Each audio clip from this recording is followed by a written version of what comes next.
Hey, you guys. Welcome to Club Rich, where we talk about everything popular in pop culture. I'm your girl, Ashley, and I got my unofficial co host on the line. What's up, Mickey? What's good with you? What's good with you? How's it going? How's it going? You enjoying all this shoveling you got to do for the last few days? Oh, no, I'm straight. You know what? I pay people to take care of that, so I ain't got to be bothered, but it's the whole concept of soon as we got done shoveling, it seemed like we got some more snow put on top of that. Hey, we listen. This Michigan. We in the winter. Child, I thought we was gonna have it cool and smooth. We lasted till January without a whole bunch of craziness. So, but anyways, let's get into some hot topics, y'all. I missed y'all last week. Let's see what's popping for this week. What we got going on, Mickey? Yeah.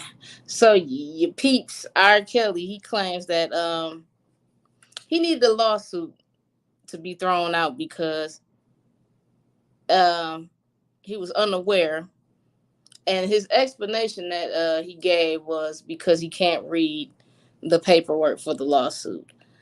Um, this lawsuit is pertaining to him. The surviving R. Kelly shows that they had on Lifetime a couple years back. Someone stated that he actually sent death threats to the private screening. I don't know exactly what the heck he was gonna do, but that was the word on the street.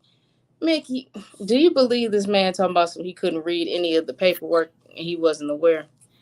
I mean, maybe he wouldn't. They said he couldn't read. That's all I can go by. So how was he able to make all these doggone songs up if he don't know any of these words? That's my question of the day. Just singing them. Like you have some rappers like Biggie didn't write down. Jay-Z didn't. They just memorized it. We got some talented artists. I'm not knocking them, but it is what it is. Let me take this call. Go Mm. ahead. I think um I think we're reaching the part in history where I'm kind of seeing a whole bunch of lawsuits and they're kind of frivolous. Like they're just pointless. Like you got the whole what's a good example?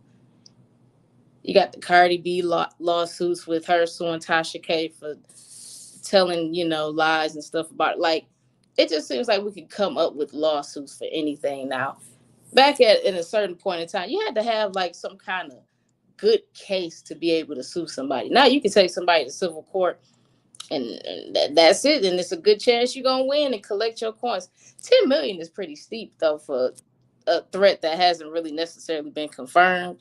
But shoot, because he did not show up to court, guess what? Default judgment, you got to pay that 10.5 mil. That's a lot of money, Mick.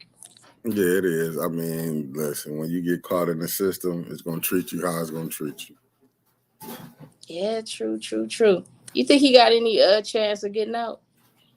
I mean, I feel he should, but that's just my opinion. I mean, I find it sketchy because as we finding out, it was some sketchy stuff with the parents. You hearing all it was about money, and that's what I don't agree with.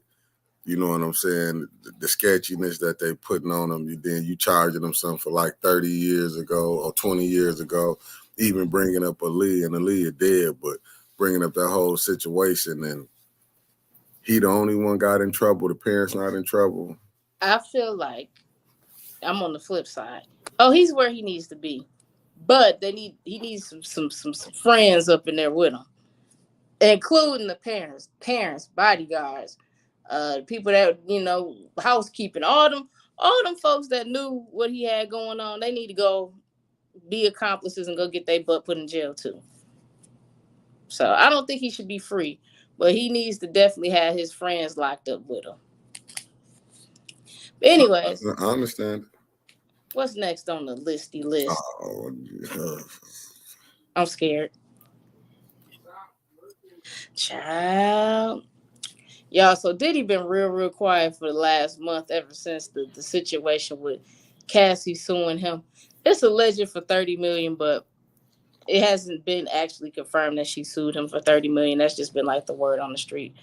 But he had a lawsuit that he filed against the company that owns Deleon, the liquor brand, and he sued them for discrimination and basically kind of blaming them for the lack of advertisement and whatnot. And so, anyways, they was able to settle that situation low key, and they gave him. I think they gave him a little payoff and told him, "Hey, man, let's just part ways. Here's a couple dollars for you, and we go on about our business." And the details kind of got sealed with that situation. Then, before I even got on, you guys, and I probably should have screenshotted that and put that on. It's actually a lawsuit that's lingering with him also. That I think you guys probably might have seen the pictures that's circulating online. It's a young girl sitting on his lap, and she was supposed to be a protege of his. He was helping her with her career, and she's suing him for I want to say the R word too. But anyways, he's been asking the courts to seal the documents with that situation because the details that's leading up to her filing, you can easily identify who that young lady is. So I think that the girl might be somebody that's popular also. Mm. Yeah, because they said that the whole scenario of the story, even if you took her name out the scenario and just told the story, you can Got you. identify who it is. Wow. So I'm thinking it's somebody that's famous. So you talk about these allegations from what Cassie bringing up. So it's another young female. I mean, well, another woman. It could be. It's another young lady. And what's so mm, foul about the situation, the pictures that's circulating online, she was underage when they took these pictures of her sitting on his lap and all that kind of weird stuff. Yeah, it don't look too cute at all. It Mm. don't. So, man, okay. Opinion, you guys. Do y'all feel sorry for Diddy at all, or do y'all think this is kind of like a little bit of the payback? Because they always got this thing called the bad boy curse. That's been a thing that's been circulating for years. Artists getting underpaid or not being as successful as they should be. Just like the treatment from being a part of bad boy entertainment, it's always something bad. You don't see too many success stories come from it. So do y'all think this is payback, or do y'all think that it's a little bit of a little target on his back? What you think, Mick? I believe it got some karma to do with it because if the allegations is true, supposedly what he did as far as putting his hands on Cassie and the things that they was doing, the way he treated his artists, yeah, karma catching up. But the biggest thing is, who did he learn this from? Was it other execs that he learned to do this stuff? Because it's easy to we can get on Diddy, but Diddy had to learn this from somewhere. And you know what's crazy? So that's funny that you say that because you got the Andre Harrells and all those different people that got similar allegations that's popping up. Very similar allegations. And these are all people that he has looked up to over the years. So just about everybody that you could think that he might have looked up to, they're getting some allegations thrown in the ring too. So I think that it's a part of like the entertainment business where they do certain things and they intimidate people for the sake of, hey, you can become whatever you want to become, but you gotta go through me first. And I think that's a tactic they've used for years. So it's just finally catching up with them. But it's not catching up with the other execs. Remember when what's his name, the actor from here, Terry Crews.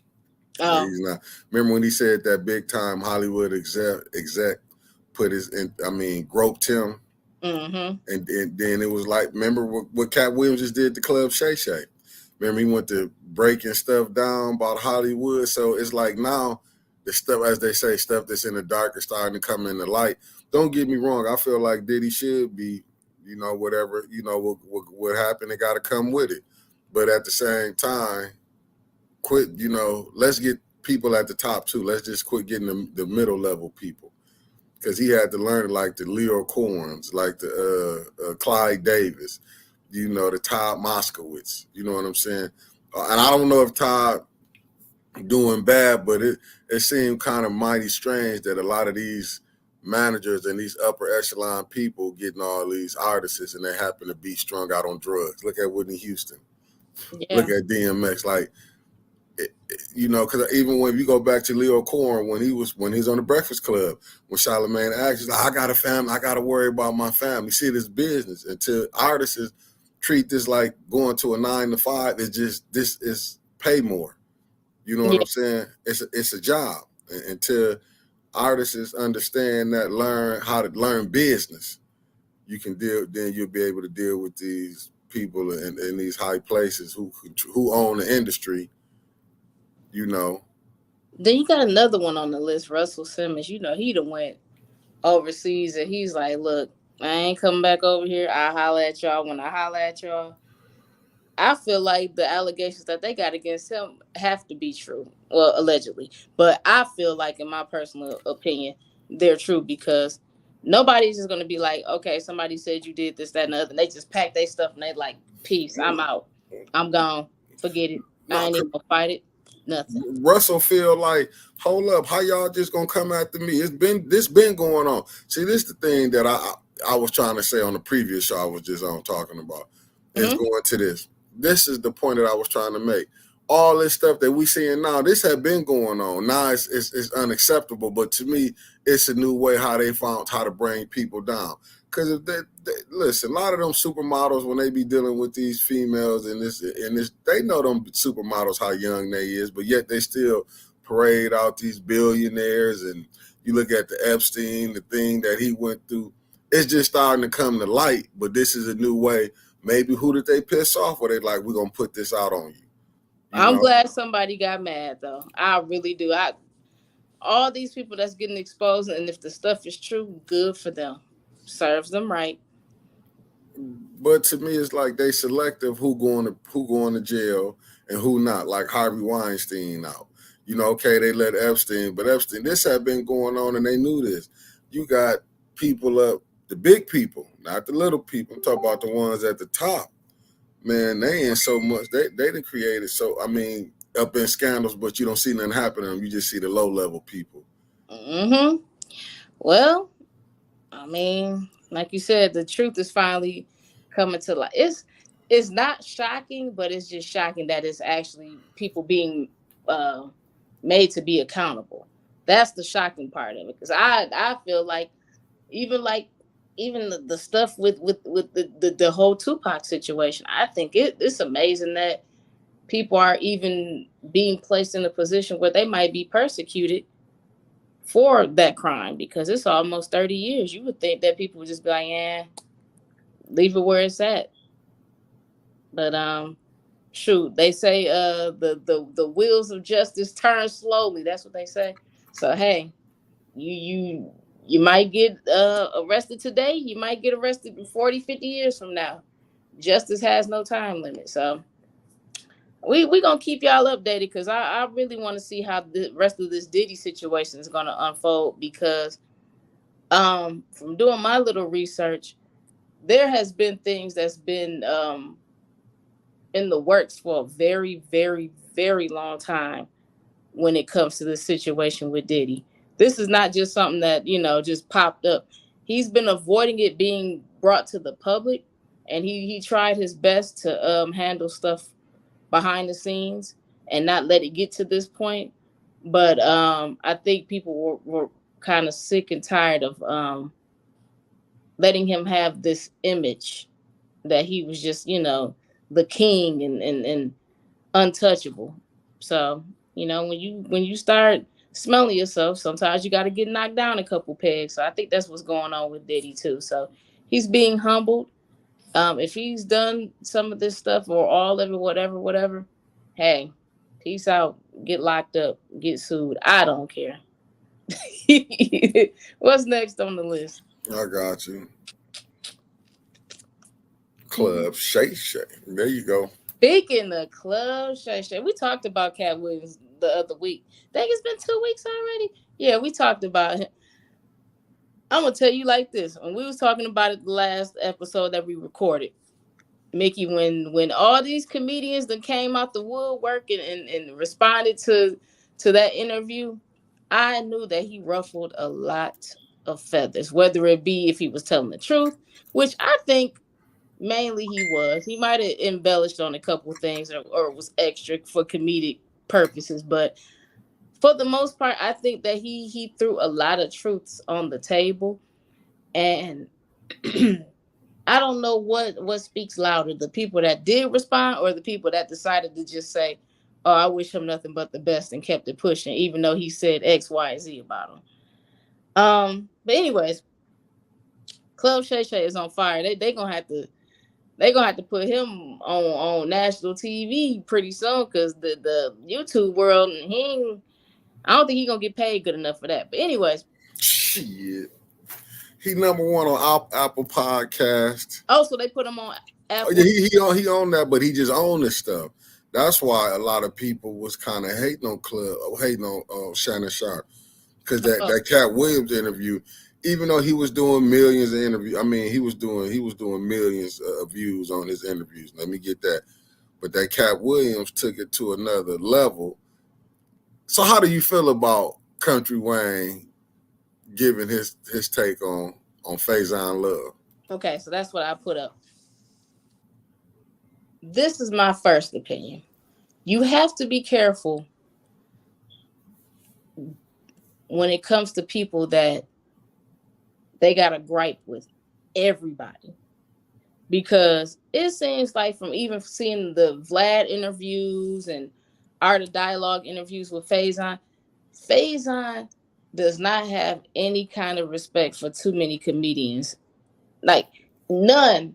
Really, the only one that I seen that he actually gave props to was Robin Harris. And he died in what, 90, 91, something like that.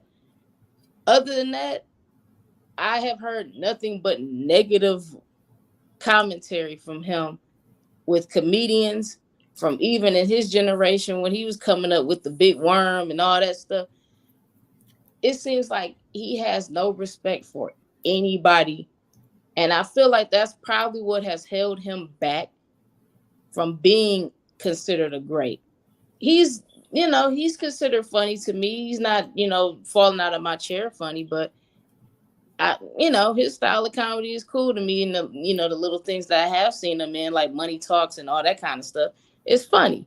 But I feel like Country Wayne said what everybody is thinking about Faison Love. Faison is a hater. He's mad because his career did not skyrocket. Mm-hmm. He goes on different platforms to disrespect other people because he is not happy with himself. And like I said, the comment that Country Wayne made about him, I have no problems with it. I don't. I feel like this is Faison's grief with everybody too. If y'all haven't seen any of his interviews, he does not like the era of the Vine and TikTok and Instagram comedians because he feels like they have skipped the comedy club era. They have skipped, the grind and the chitlin circuit. They feel like, well, he feels like they just, instantly blew up. And like Country Wayne was saying, he does stadiums. I have seen his comedy specials. He sells out stadiums. Now, do I care much for his comedic style? Not really like that. You get a little chuckle out of me, but that's not my cup of tea. But it's a lot of people that like Country Wayne. They like, his style. They like, they like him as a whole. That's cool. I feel like Faison would benefit a little bit better if he would use his time to reach out to those younger comedians, because just like Country Wayne is able to make millions off of doing skits and X, Y, Z, he can Right. easily bring Faison in and be like, "Hey man, do a skit with me. Hey, go on a tour with me. Hey, do X, Y, and Z with me, and get your money up and get your viewership up." it's a whole generation of people that might be in their 20s or something like that that don't even know who the heck a Faison Love is. He can introduce younger people to Faison, and he can have a new generation of people that love him. But with that type of attitude, Faison gonna be exactly where the heck he at, doing these little interviews on all these podcasts and stuff, and doing comedy clubs. Like, if that's what he wants for his career 30 plus years later, that's, I guess that's what he wants. What was your thoughts, Mickey? Because I kind of went in. No, I agree with you. I think, see what it is. Faison is what you call an elder that's stuck in his ways. Even Cat had to acknowledge how it's different ways. It's just like the rappers when they was, from Run DMC to Tupac and to Master P and them. They got money different. It's like it's more money in the rap. Even now, compared to the new rappers, it's different how they got in. You know Mm-hmm. what I'm saying? It's like everybody, each generation shouldn't have the same fight. And it's like, to me, he really did on some hating because, listen, I watched some of the clips to that Wayne and Shannon Sharp interview. Yeah. You should be mad, Faison, if you mad this man that came in a couple of years and made $35 million. And you've been at it like this. Maybe you should have sat down. It's a new way. See, we get stuck in, we so used to this how the way we're supposed to do it. Now, some of the principles you should apply, but the hustle is never going. It's a different way how they get money. The internet, you know what I'm saying? I'll be watching the skits he be putting on Facebook and stuff. I'll be watching that, man. It's just the young people. It's just a different way how to get It's money. a You can't different, get mad. it's a different world. And like I said, Faison is missing his blessing because you see some of the comedians from back in the day, they're hopping onto the Instagram thing and the TikTok thing, and you know, even making their own podcast, doing stuff that the younger crowd does.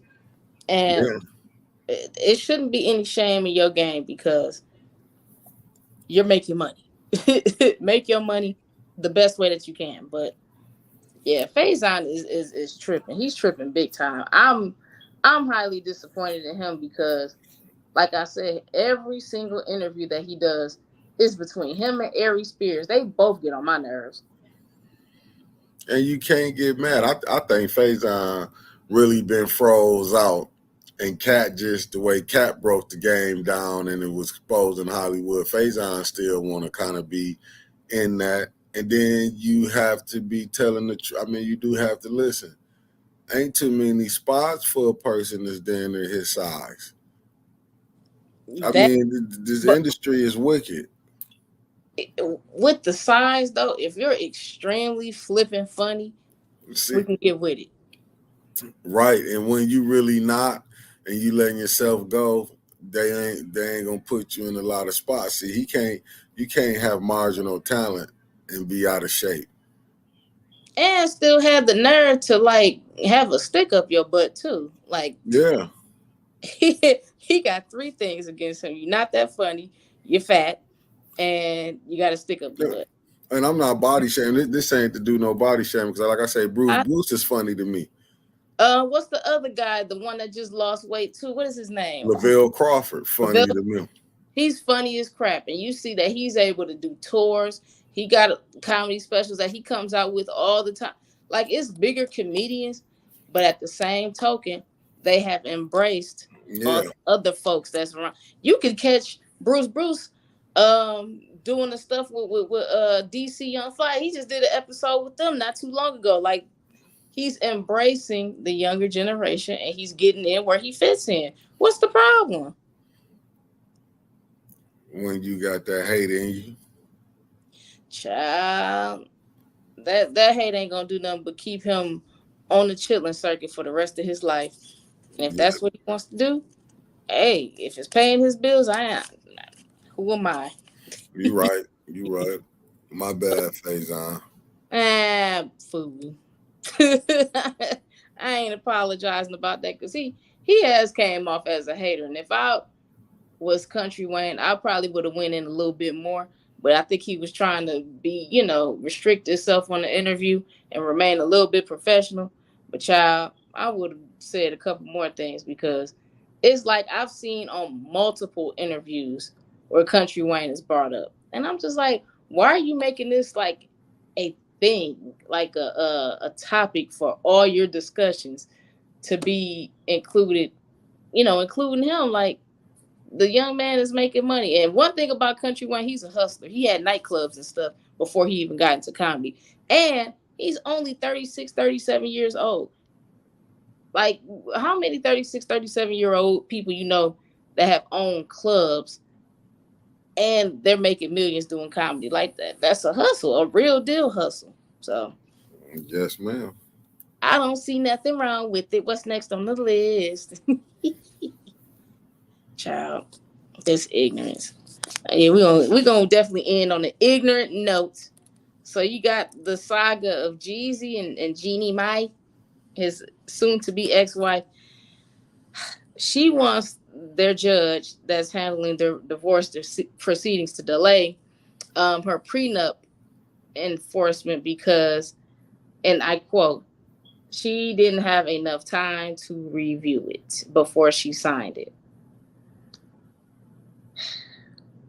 Okay, so between her the other week saying that she didn't want the baby over there because he got guns, to hey, I need y'all to kind of low key throw this prenup out. We're grasping for straws at this point. I feel like she's hurt, which I get it. She's hurt. Um, she's definitely using the baby as a bargaining tool, and it does not look good on her end because it seems like she's more willing to put out more information about the situation than he is. And She that's losing it. one reason why he wants a divorce from her is that she wants to be in the spotlight and he does not. So she's proving our point. She's proving his point. Like she's just too much into the gossip and having some kind of social media presence. And that has probably ultimately cost her marriage. What's your opinion on it, Mick? I mean, you just got to be careful who you marry. I mean, she was an entertainer. I mean, she in that world. So, and we was just saying that's how the young people is. Like that's they, you know. I just think, man, you got to be careful who you marry. You know what I'm saying? But to me, it's like, it love. I I'm gonna tell you my personal opinion. Okay, so she had the fat white guy that she had got married to, and it's not body shaming, but if you seen what her husband looked like, you'd be like, mm. So she got rid of him, right? She said on her show that she got some kind of fetish of black guys or whatever, and everybody around her was having kids, all this kind of other stuff. So she like, hey, let me join the crew, but let me go ahead and get me one by somebody that got a couple dollars, because the ex-husband ain't really had nothing going on like Jeezy does. So Jeezy must have took a liking to her. You know, she said, hey, we might as well go ahead and get married. I think after a while she started to really like him and love him, but I think at first she was really just trying to find a way to like get in and fit in with everybody else as far as, hey, I'm married too, you guys. Hey, I got a kid too, you guys. Look, I'm pregnant. Look, you see, I got a man too.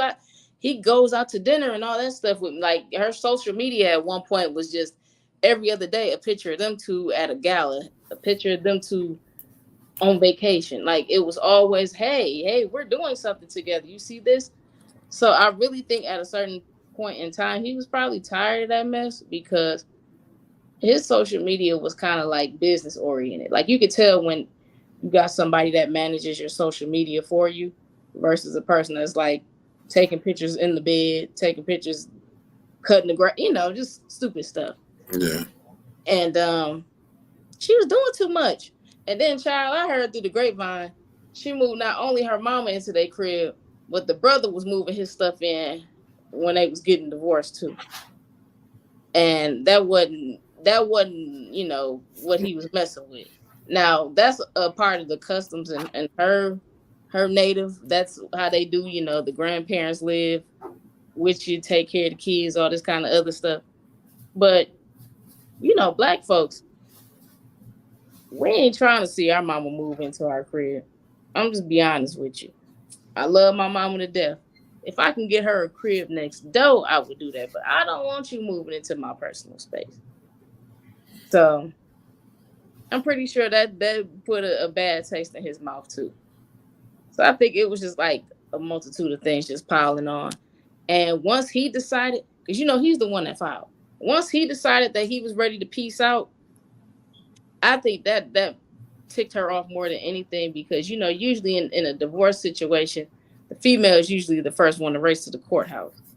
Uh, Right. so she got on his nerves. Definitely. Look, I done dropped my phone. She got on his nerves. Most definitely.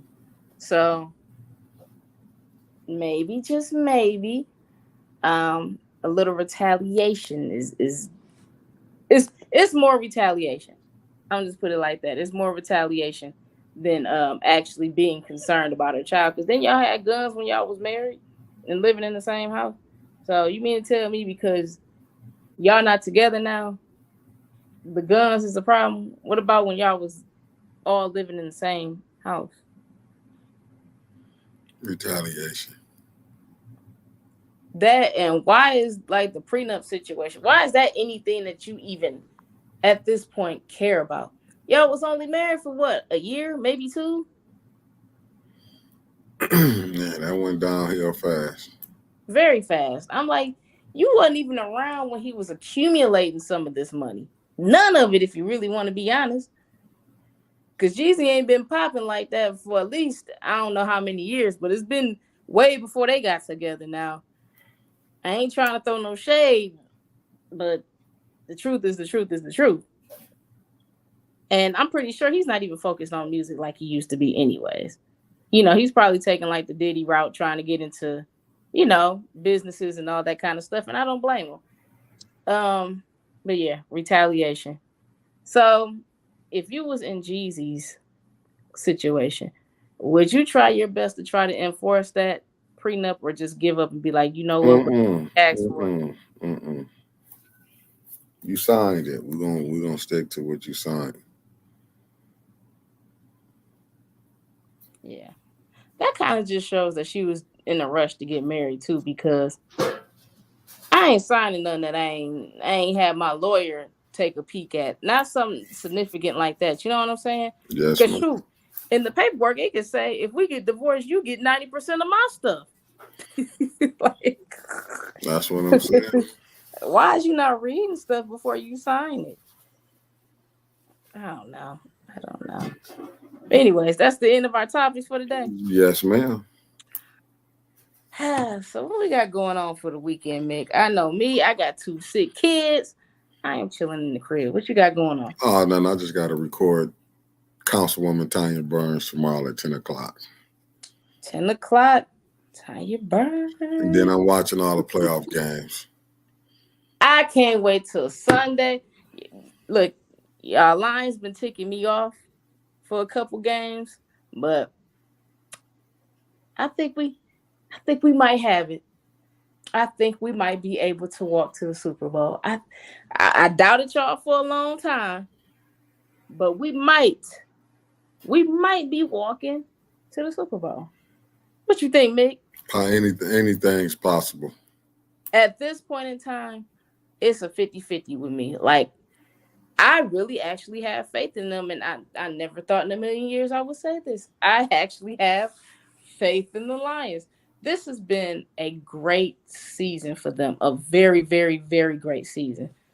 Like, it's almost like the Pistons had to suck in order for the Lions to get their stuff together. Because, child, I went to a Pistons game a couple weeks ago. If it wasn't for me being in the bar area, I probably would have left early. But yeah, you know what? If it wasn't for them tickets being $1,200, because I think that was like the cheapest one I seen for the Super Bowl, I would buy some. Well, child, I don't care if I had $1,200. I ain't paying it. I feel you on that. But anyways, you got something to say, Mick? Mm-mm. All right. Well, I want to thank y'all for tuning in. Like I said, I think I'm coming down with the GBs too. I got two sick kids. I got to nurse them back to health this weekend. So we going to be in the house chilling. And y'all stay safe. And if y'all ain't got to drive in this weather, please don't. Because there's a lot of idiots out here slipping and sliding. But anyways, thank y'all for tuning in. Y'all tune in tomorrow to Tanya Burns at 10 a.m. Peace.